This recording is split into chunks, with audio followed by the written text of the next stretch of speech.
अस्सलाम वालेकुम रहमतुल्लाहि वबरकातुहू। मैं हूं आपका दोस्त मौलाना एहसान रजा। प्रोग्राम आपके सवालों का जवाब लेकर फिर से मैं आपकी खिदमत में हाजिर हूं। आप भी चाहे तो हमसे कोई दीनी सवाल कर सकते हैं। यूट्यूब, फेसबुक, व्हाट्सएप में अपना सवाल दर्ज कराएं। इंशाल्लाह आने वाले हफ्ते को आपके सवालों का जवाब जरूर देने की कोशिश करूंगा। आज सबसे पहले हम जिसका सवाल शामिल करते हैं उनका नाम है जनाब मोहम्मद नियाज मुहिउद्दीनपुर किशनगंज बिहार से। ये सवाल करते हैं मौलाना साहब गुस्ल का तरीका क्या है। तो जनाब नियाज साहब और दिगर नाजरीन, गुस्ल दो तरह का होता है। एक होता है गुस्ल वाजिब, दूसरा होता है गुस्ल मुबाह। गुस्ल वाजिब किसे कहते हैं? आप नापाक थे, पाक होने के लिए गुस्ल करना चाहते हैं तो इसका तरीका अलग है। गुस्ल मुबाह उसका तरीका दूसरा है। नापाक आदमी पाक होना चाहता है तो वो जब गुस्ल करेगा तो किस तरह से गुस्ल करेगा, वो तरीका आप गौर से समाअत फरमा लें। पहले आप गुस्ल करने की जगह पे जाएं, जो गंदे कपड़े आपके बदन में लगे हुए हैं उन तमाम कपड़ों को पहले उतार दीजिए। आप अगर कपड़ा खुद से धोना चाहते हैं तो गुस्ल करने से पहले कपड़ा धो लीजिए। उसके बाद कमर से नीचे अच्छी तरह से साबुन वगैरह लगाकर आप अच्छा से धो लीजिए।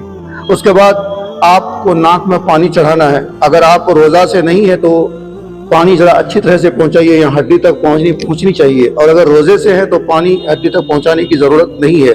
उसके बाद आपको कुल्ली करनी है। कुल्ली का मतलब गड़गड़ा है। पानी मुंह में लेकर के आप गड़गड़ा कीजिए, कम से कम एक बार, 3 बार करेंगे तो सुन्नत तरीका है। उसके बाद पूरे जिस्म में पानी डालना है, दाहिना तरफ, बाएं तरफ, फिर सर में, और उसके बाद साबुन लगाना है। और एक ही साथ अगर पानी डालते हैं तो कोई भी हर्ज नहीं है। अच्छी तरह से साबुन लगा ले। अंगूठी पहने हो तो अंगूठी को उतार दें। और अगर हमारी माँ बहनें गुस्ल करती है तो सर के बालों को खोल दें, नाक के बेसर को हिला दें, कान की बाली को हिला दें। आप अंगूठी या चूड़ी पहनी हुई हो तो उन सारी चीजों को हिला दें। नाक में नील पॉलिश हो तो उसको छुड़ा दें। होठ में लिपस्टिक हो तो उसको छुड़ा दें। इन तमाम चीजों को छुड़ा करके आप गुस्ल करेंगे, तब मर्दों और औरतों का गुस्ल मुकम्मल होता है। गुस्ल मुबाह किसे कहते हैं? यानी आपको बहुत गर्मी लग रही है, आप नहाने के लिए चले गए तो उसमें नाक में पानी चढ़ाना, कुल्ली करना जरूरी नहीं है, इसलिए कि आप नापाक नहीं है। चढ़ा लेते हैं तो सुन्नत अदा हो जाएगी। दूसरा सवाल करते हैं सालिक रजा मुहिउद्दीनपुर किशनगंज बिहार से। ये सवाल करते हैं मौलाना साहब ये बताएं कि खाना खाते वक्त बात करनी चाहिए कि नहीं, खाना खाते वक्त मोबाइल और टीवी देखनी चाहिए कि नहीं। तो हदीस पाक में तो यही आया कि खाने के वक्त भी चाहिए, ज्यादा बातें फजूल की नहीं करनी चाहिए। रही बात टीवी और मोबाइल देखने की, तो मोबाइल और टीवी ना देखें तो बेहतर है, इसलिए कि खाने से आपका ध्यान अलग तरफ चले जाएगा।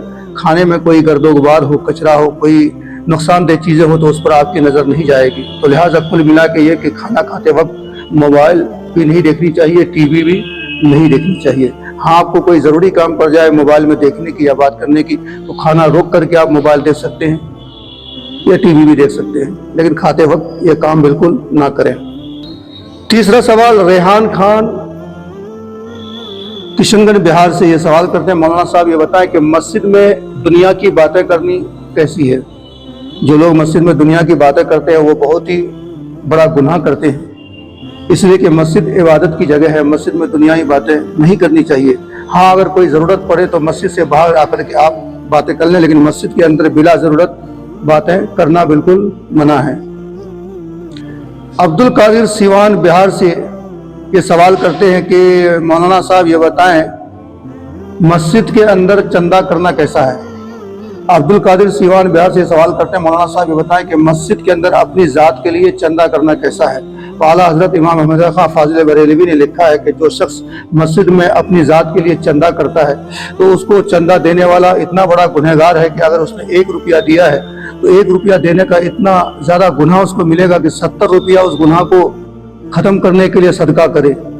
यानी मस्जिद में अपनी ज़ात के लिए जो शख्स चंदे का ऐलान करता है उसको चंदा देना बिल्कुल सवाब नहीं है, बिल्कुल गुनाह है। ये गुनाह का काम है। मस्जिद के अंदर चंदा मांगने वाले को चंदा ना दे। हाँ, किसी दीनी मदरसे का चंदा होता है, मस्जिद का चंदा होता है, या मस्जिद से जुड़े हुए किसी काम के लिए चंदा होता है तो बिल्कुल उसके लिए देना सवाब है। लेकिन अपनी ज़ात के लिए मस्जिद के अंदर चंदा करना, चंदा करने वाला देने वाला दोनों गुनहगार होगा।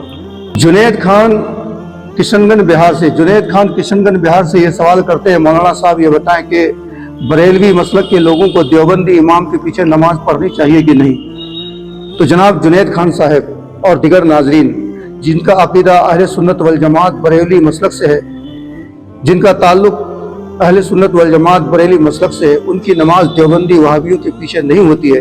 اگر آپ میں سے کسی نے دیوبندی وہابیوں کے پیچھے بھولے بھٹکے کبھی نماز پڑھ بھی لی ہو تو اس نماز کو دہرانا آپ کے اوپر واجب ہے۔ نہیں دہرائیں گے تو گنہگار ہوں گے، کیونکہ اس کے پیچھے آپ کی نماز نہیں ہوتی ہے۔ سازیہ پروین کشن گنج بہار سے یہ سوال کرتے ہیں، مولانا صاحب یہ بتائیں کہ عورتوں کو ننگا نہنا چاہیے کہ نہیں؟ میری بہن اور دیگر ناظرین، عورت ہو یا مرد، کسی کو بھی ننگا نہنا نہیں چاہیے، اس لیے کہ باتھ روم کے اندر شیاطین وہ خبیث جنات وغیرہ ہوتے ہیں، ننگا نہانے کے لیے منع کیا گیا ہے۔